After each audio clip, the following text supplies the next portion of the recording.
భారత్పై China missiles ను ప్రయోగించినట్లు ఒప్పుకుంది పాకిస్తాన్. PL-15 ను ప్రయోగించినట్లు అంగీకరించింది. నిన్న భారత టార్గెట్ గా పాకిస్తాన్ ఈ మిసైల్స్ ను ప్రయోగించింది. అయితే మన ఆకాశ్ మిసైల్స్ గాల్లోనే పేల్చేసి దిమ్మ తిరిగే షాక్ ను ఇచ్చింది.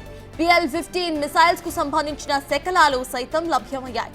నిన్న పంజాబ్లోని హోషియాపూర్లో ఈ శకలాలు స్వాధీనం చేసుకున్నారు.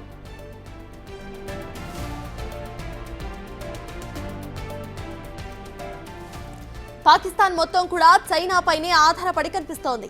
ఇటీవలే ఈ మిసైల్స్ ను కొనుగోలు చేసింది పాకిస్తాన్. ఇదే కాగా HQ-9B డిఫెన్స్ రాడార్ వ్యవస్థను సైతం కొనుగోలు చేసింది. అయితే చైనాకు చెందిన మిసైల్స్ ను భారత్ చాలా ఈజీగా ధ్వంసం చేయడంతో ఇటు పాకిస్తాన్ కు అటు చైనాకు మింగుడు పడటం లేదు.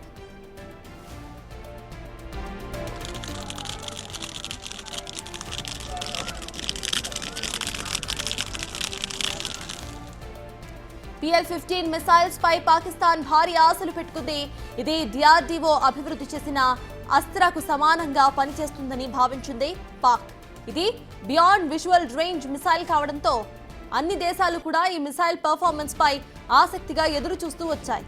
త్వరలోనే జరగబోయే అమెరికా ఇండియా రక్షణ రంగం చర్చల్లోనూ కూడా ఈ మిసైల్స్ టాప్ ఎజెండాగా మారే ఛాన్స్ ఉందని భావిస్తున్నారు ఎక్స్పర్ట్స్.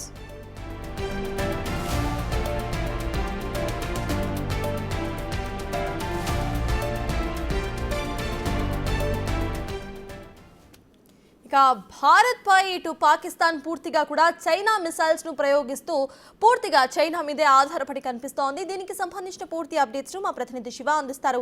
శివ, చెప్పండి, చైనా మిసైల్స్ ని ప్రయోగిస్తూ ఇటు భారత్ పై దాడులకు తెగబడింది పాకిస్తాన్. దానికి సంబంధించి ప్రతి మిసైల్ ను సక్సెస్ఫుల్ గా ఇటు కూల్ చేశారు ఇండియన్ ఆర్మీ. దీని ఎలా చూడాలంటారు? అసలు అప్డేట్స్ ఏంటి? రైట్ సట్టాస్, ప్రధానంగా ఏదైతే ఈ ఇండియన్ ఆర్మీపై అంటే భారత్ పైన దాడులకు తెగబడుతున్న పాకిస్తాన్ ప్రతిదీ కూడా మిసైల్స్ అన్నీ కూడా చైనా, మరోవైపు డ్రోన్స్ అన్నీ కూడా టర్కీ నుంచి తీసుకొచ్చిన వాటిపై ఆధారపడి వారు ఈ దాడులు చేశారు. కానీ ప్రతి ఒక్క డ్రోన్ కానీ మరోవైపు మిసైల్ను ప్రతి ఒక్క దాన్ని కూడా సమర్థవంతంగా భారత ప్రభుత్వం, ఇటు భారత భద్రతా బలగాలు ధైర్యంగా సమర్థవంతంగా తిప్పికొడుతున్నాయి. ఎక్కడ కూడా ఈ చైనా నుంచి తీసుకొచ్చిన మిసైల్ ప్రభావం అనేది ఎక్కడ చూపించలేదని ప్రధానంగా చెప్పుకోవాలి. దానిలో భాగంగా ఇటు ఒకవైపు వారు మిసైల్స్ ప్రయోగించినప్పటికీ వెంటనే మిసైల్స్ని వెంటనే టార్గెట్ చేసి గగనతలంలోనే కూల్ చేసిన పరిస్థితి కనిపిస్తోంది. ఎక్కడ కూడా వారు చైనా నుంచి తీసుకున్న HQ-9B కానీ ఇతర మిసైల్స్ ఏవైతే ఉన్నాయో మిసైల్స్ ఎక్కడ కూడా భారత్పై ప్రభావం చూపించలేదనేది కూడా ప్రధానంగా వారు ప్రయోగించిన తర్వాత జరిగిన పరిణామాలను బట్టి చూస్తే కనుక అర్థమవుతూ ఉంది. మరోవైపు ఇటు టర్కీ నుంచి కూడా కొన్ని డ్రోన్స్ని తీసుకొచ్చింది. మొదటి రోజు ఏదైతే రాత్రి సమయంలో ప్రయోగించిన డ్రోన్స్ అన్ని కూడా దాదాపు 300 నుంచి 400 డ్రోన్స్ ఏవైతే ఉన్నాయో అవి డ్రోన్స్ అన్ని కూడా టర్కీ నుంచి తీసుకుని వచ్చారు. అవి కూడా ఏమాత్రం ప్రభావం చూపించలేదని కూడా అర్థమవుతుంది. మరోవైపు ఇటు చైనా టర్కీని నమ్ముకుని వారు యుద్ధానికి దిగారు, భారత్పై అటాక్ చేస్తున్నారు. కానీ ఎక్కడ కూడా దాని ప్రభావం అనేది కనిపించిన పరిస్థితి కనిపిస్తోంది. మరోవైపు ఏదైతే ఈ ఆపరేషన్ సింధూర్లో భాగంగా 7వ తేదీన భారత్ చేపట్టిన ఈ ఆపరేషన్ సింధూర్లో దాదాపు 9 ఉగ్రవాద స్థావరాలపై దాడి చేసిన నేపథ్యంలో దానిలో దాదాపు టాప్ మోస్ట్ ఉగ్రవాదులు 5 హతమైనట్లుగా కూడా భారత ఆర్మీ బలగాలు చెప్తున్నారు. దానిలో భాగంగా ఒకే కుటుంబానికి చెందిన అంటే మసూద్ అజార్కు సంబంధించిన కుటుంబ సభ్యులే 3 ఉన్నారనేది ప్రధానంగా తెలిసింది. దానిలో 5 టాప్ మోస్ట్ ఉగ్రవాదుల వివరాలు ఒకసారి మనం చూస్తే కనుక ప్రధానంగా మధుసర్ కదియాస్ ఖాన్ అలియాస్ అంబు జుందాల్ అనే ఒక పేరు అయితే తెర మీదకి వస్తుంది. హఫీజ్ మహమ్మద్ జమీల్ జైషే మహమ్మద్తో అనుబంధం కలిగి ఉన్నాడు. అంటే మసూద్ అజార్ కూడా జైషే మహమ్మద్ చీఫ్గా ఉన్నారు. ఆయనకు సంబంధించిన కుటుంబ సభ్యులే దీనిలో 3 ఉన్నట్లు కూడా చెప్తున్నారు. మౌలానా మసూద్ అజార్కు ఇతను పెద్ద బావమర్ది కూడా అవుతాడంటూ కూడా చెప్తున్నారు. దీంతో పాటు మహమ్మద్ యూసఫ్ అజార్, మరోవైపు ఖలీద్ అలియాస్ అబూ ఆకాష్ అనే పేర్లు కూడా తెర మీదకి వస్తున్నాయి.